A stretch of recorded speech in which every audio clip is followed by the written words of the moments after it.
Hi friends, welcome to Naidu channel. నాపి నరసింహరావు నాయుడు ఛానల్లో మీకు చూపిస్తున్న మా హిందూ దేవాలయం నా కళతో. ఈ నెల 27న శ్రీరామనవమి సందర్భంగా మీకు ఆంజనేయ స్వామి దేవాలయం చూపించబోతున్నాను. ఈ దేవాలయం వచ్చేసి దుండిగల్లో ఉంది. ఈ దేవాలయం పేరు వచ్చేసి మరకత ఆంజనేయ స్వామి దేవాలయం. ఈ దేవాలయం వచ్చేసి అండర్ గ్రౌండ్ లో ఉంటుంది.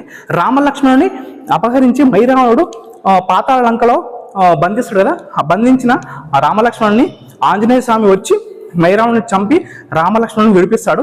అదేవిధంగా ఈ దేవాలయంలో ఈ అండర్ గ్రౌండ్ లో ఆంజనేయ స్వామి పంచముఖ ఆంజనేయ స్వామి దేవాలయం ఉంది. ఆ దేవాలయం ఎలా ఉంటుందో మీకు చూస్తూ ఉండండి. ఇప్పుడు నేను మీకు మైరావణుడి పాతాళ లంక చూపించబోతున్నాను. ఈ పాతాళ లంక లోపలికి వెళ్లే ముందు రైట్ సైడ్ లో గోడ మీద పెద్ద సంజీవిని పర్వతాన్ని గాలిలో తీసుకుపోతున్న ఆంజనేయ స్వామి పెయింటింగ్ ని వేశారు. అలాగే గోడకి లెఫ్ట్ సైడ్ లో కురుక్షేత్ర సంగ్రామంలో శ్రీకృష్ణ భగవానుడు అర్జునుడికి తన నిజ స్వరూపాన్ని సాక్షాత్కారమై దర్శనం ఇచ్చిన పెయింటింగ్ ని వేశారు. పదండి, ఇప్పుడు ఈ పాతాళ లంక ఎలా ఉంది, అసలు ఈ పాతాళ లంకకు మైరావణుడు రామలక్ష్మణులను ఎందుకు అపహరించి తీసుకెళ్లాడు, ఆంజనేయ స్వామి మైరావణుని చంపి రామలక్ష్మణులను ఎలా తీసుకువచ్చాడో తెలుసుకుందాం. రామలక్ష్మణులను అపహరించి పాతాళ లంకకు తీసుకెళ్లిన ఈ మైరావణుడు ఎవరు అంటే రావణాసురుడి మేనమామే ఈ మైరావణుడు. రామరావణ యుద్ధం జరుగుతున్న సమయంలో రాత్రి వేళల్లో రామలక్ష్మణులను వానర సైన్యాన్ని రాక్షసి బారి నుంచి రక్షించాలని ఆంజనేయ స్వామి తన తోకని ఒక ప్రాకారం చేసి తాను ద్వారపాలకుడిగా నిలబడ్డాడు. ఆ ప్రాకారంలో వానర సైన్యం రామలక్ష్మణులు నిద్రిస్తూ ఉండేవారు. మైరావణ్ణి చంపడానికి ఆంజనేయ స్వామి పాతాళ లంకకు వచ్చే సన్నివేశం ఇది. చాలా బాగుంది. పాతాళ లంకకు వచ్చి మైరావణ్ణి చంపుతాడు. హైదరాబాద్ నుంచి 30 కిలోమీటర్ దూరంలో ఉంటుంది. చాలా బాగుంటుంది దేవాలయం. మనం రామరావణ యుద్ధ సమయంలో పాతాళ లంకను చూడలేదు, కానీ మనం ఈ దేవాలయంలో అండర్ గ్రౌండ్ లో నిర్మించిన పాతాళ లంకను చూస్తే అచ్చం ఇలాగే ఉండేదా అని ఈ పాతాళ లంకను చూసిన తర్వాత మెచ్చుకోకుండా ఉండలేము.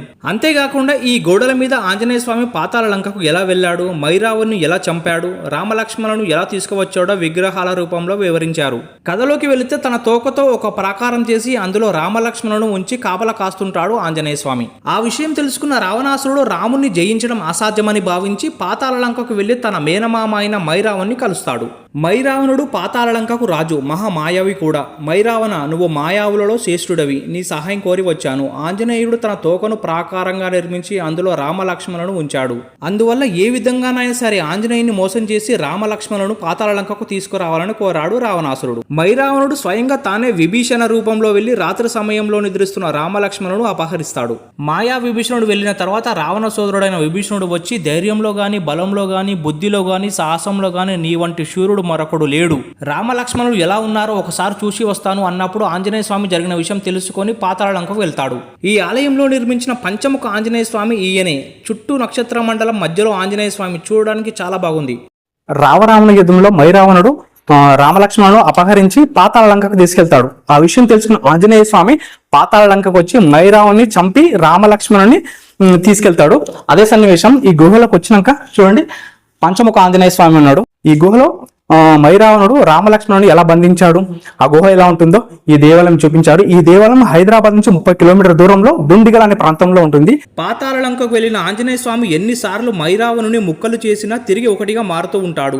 అప్పుడు మైరావణి చెల్లి అయిన దుర్దుండి మహావీర, మైరావణుని పంచప్రాణాలు 5 తుమ్మెదల రూపంలో బిలంలో దాచబడి ఉన్నాయి. వాటిని కాలితో తొక్కివేస్తే మైరావణుడు చనిపోతాడని చెబుతుంది. అది విన్న మైరావణుడు దుర్మార్గురాల, చెల్లెలు వై ఉండి ఇలా ఇంటి గుట్టు రట్టు చేస్తావా అనడంతో ఆ 9 ఆంజనేయ స్వామి తన కాలితో తొక్కి అలా మైరావణుని చంపి రామలక్ష్మణుడు తీసుకొస్తాడు.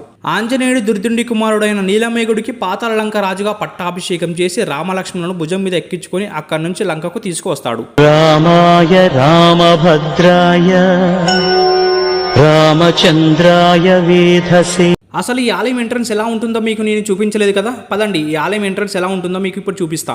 ఈ ఆలయంలోకి వెళ్ళాలంటే 2 పెద్ద ద్వారాలు దాటి వెళ్ళినాక విశాలమైన ప్రాంగణం వస్తుంది. ఈ ప్రాంగణంలో నల్లటి రాతితో ఏర్పాటు చేసిన ధ్వజస్తంభం ఉంటుంది. ఈ నల్లటి రాతి ధ్వజస్తంభం దాటి ముందుకు వెళ్ళినాక ఈ ఆలయంలో అసలైన 5 దేవాలయాలు కనిపిస్తాయి.